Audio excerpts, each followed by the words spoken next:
प्रिय दर्शकों, मैं VK Dogra astrology in practice से आज आपको पूर्व फाल्गुनी नक्षत्र के बारे में बताऊंगा। पूर्व फाल्गुनी नक्षत्र जो है नक्षत्र चक्र में 11वें नंबर पर आता है और इसके अधिदेवता मग हैं। मग जो है आदित्य के 12 पुत्रों में से एक है और सूर्य इसके पिता है।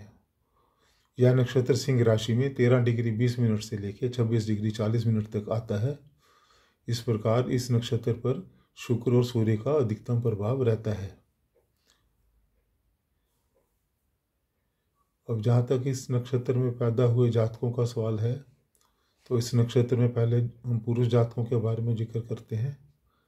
तो जो पुरुष जातक इस नक्षत्र में बड़े ही अच्छी देह के और आकर्षक व्यक्तित्व के, चपटी नाक और इनको पसीना बहुत आता है।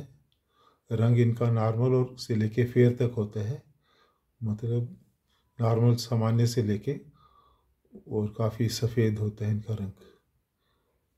और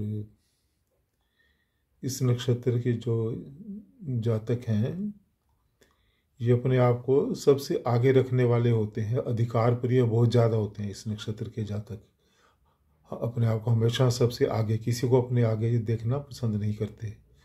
इस कारण से इनके समाज में बहुत सारे विद्रोही, इनके राइवल्स और इनके दुश्मन वगैरह भी बन जाते हैं इसी कारण से। और काफ़ी लोगों से इनकी अच्छी नहीं भी बनती। तो वैसे ज़्यादातर नौकरी में एक काफ़ी अच्छे खासे पद पर पहुंच जाते हैं, लेकिन अब अपनी इस हठधर्मिता के कारण, अपनी ईमानदारी के कारण और स्पष्टवादिता के कारण ये शिखर तक मुश्किल से ही पहुंच पाते हैं। किसी भी क्षेत्र में शिखर तक तो नहीं पहुंचते, लेकिन मध्यम स्तर से ऊपर जरूर पहुंच जाते हैं। और ऐसे जातक जो है इनको 2-3 बार अपनी ज़िंदगी में नौकरी भी जरूर बदलनी पड़ती है, क्योंकि एक जगह इनको कोई, आजकल के युग में कोई भी ऐसे व्यक्ति के साथ ज़्यादा देर नहीं निभा सकता, कोई भी एम्प्लॉयर हो, कोई भी हो। तो इसलिए इनको मजबूरी में जो है कार्यक्षेत्र बदलना पड़ता है। शिक्षा ये काफ़ी अच्छी ग्रहण कर लेते हैं, मोस्टली पोस्ट ग्रेजुएट तक तो होते ही हैं, उससे आगे भी पढ़ते हैं। विज्ञान के क्षेत्र में ज़्यादातर जाते हैं ऐसे लोग।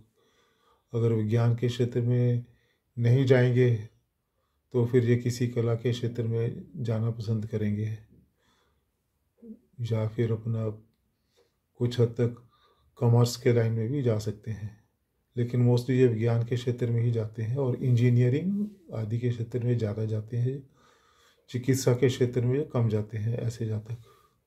एडमिनिस्ट्रेटिव जॉब्स करते हैं मोस्टली, फाइनेंशियल सेक्टर में, एडमिनिस्ट्रेटिव सेक्टर में, आईएएस वगैरह इस तरह के, या बैंकिंग वगैरह, इंश्योरेंस वगैरह में ऊंचे पद पर कार्यरत होते हैं ऐसे जातक। और ज़िंदगी में काफ़ी ठीक ठाक तरक्की करते हैं, अगर बहुत अधिक नहीं तो कम भी नहीं, अच्छे वेल सेटल्ड रहते हैं ज़िंदगी में ये। और 45 साल के बाद जो है कई जातक जो है नौकरी छोड़ के बिजनेस में भी आ जाते हैं, क्योंकि इनको काफ़ी अनुभव प्राप्त हो चुका होता है अपनी नौकरियां करने से।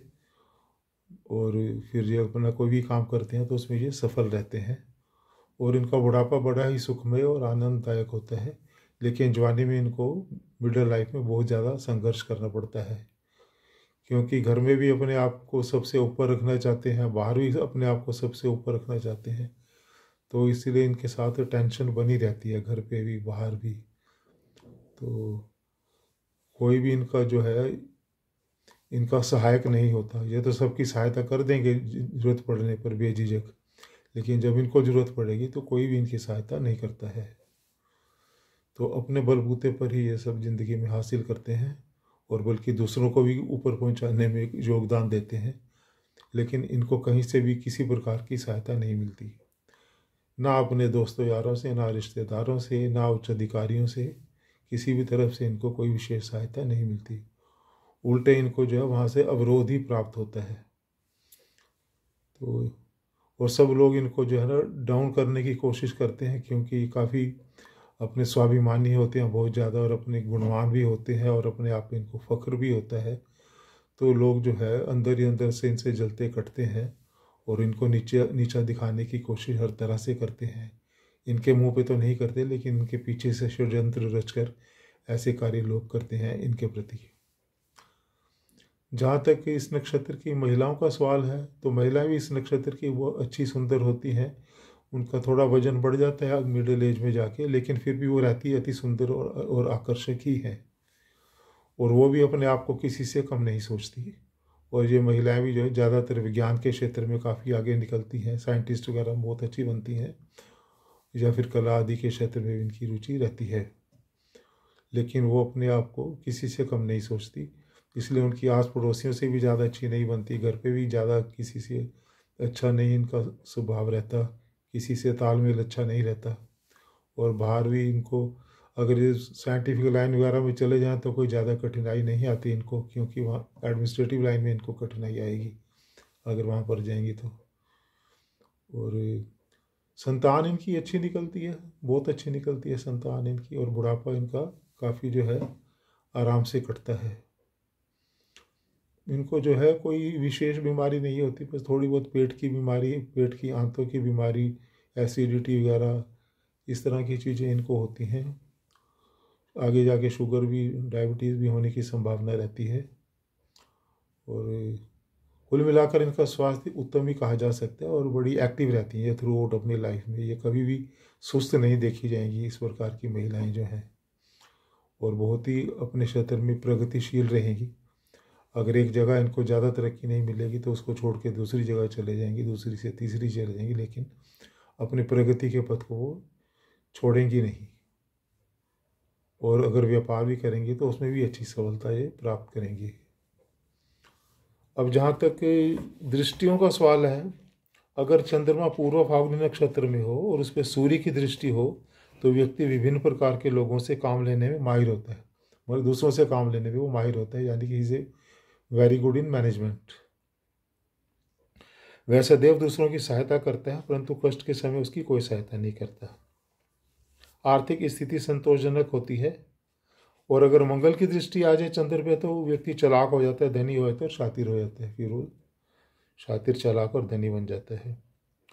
अगर बुध देखे तो व्यक्ति जो है साहसी, उच्च स्तर के आचरण का, सहायतापूर्ण मानसिकता से युक्त और शासन राज्य अधिकारियों के नज़दीक रहता है। तो इसकी दृष्टि बहुत अच्छी मानी गई है, बुध की दृष्टि चंद्रमा के ऊपर, अगर चंद्रमा इस नक्षत्र में हो तो। अगर बृहस्पति की दृष्टि हो तो व्यक्ति प्राचीन विद्याओं का जानकार होता है और भाषा आदि के माध्यम से धन कमाता है। शुक्र की दृष्टि होने पर व्यक्ति सांसारिक सुखों से युक्त तथा धनी होता है, परंतु उस पर आकस्मिक विपत्तियां भी एकाएक आ जाती हैं। शनि देखें तो व्यक्ति धन, परिवार एवं भोजन से हीन तथा भूखा प्यासा रहने वाला होता है, यानी कि शनि की दृष्टि अति खराब रहती है ऐसे चंद्रमा पर। अब अगर चंद्रमा प्रथम चरण में हो तो व्यक्ति साहसी, महिलाओं से द्वेष रखने वाला, परंतु अपनी माता को सर्वोच्च स्थान देने वाला होता है। समय पर भोजन ना मिलने या भूख प्यास के कारण उसे रोगग्रस्त होना पड़ सकता है। ऐसा व्यक्ति नर्स, प्रयोगशाला सहायक या रसायन उर्वरक आदि से आजीविका शुरू करता है। इसकी स्त्री एवं संतान आज्ञाकारी होती हैं। द्वितीय चरण में चंद्रमा होने से व्यक्ति गुस्सैल परंतु प्रौढ़ावस्था में पहुंचकर शांत हो जाता है और स्थिर तथा बुढ़ापे में दीनहीन हो जाता है, मतलब बुढ़ापे में उसको थोड़ी दिक्कत आती है। उसे दांत, पेट आदि के रोग भी कष्ट देते हैं। तीसरे चरण में चंद्रमा हो तो उस पर परिवार का भारी बोझ पड़ता है। उसे दांतों की बीमारी विशेष रूप से बचपन से ही हो जाती है। वह जल्द ही आक्रामक और परवाह नहीं करने वाला होता है।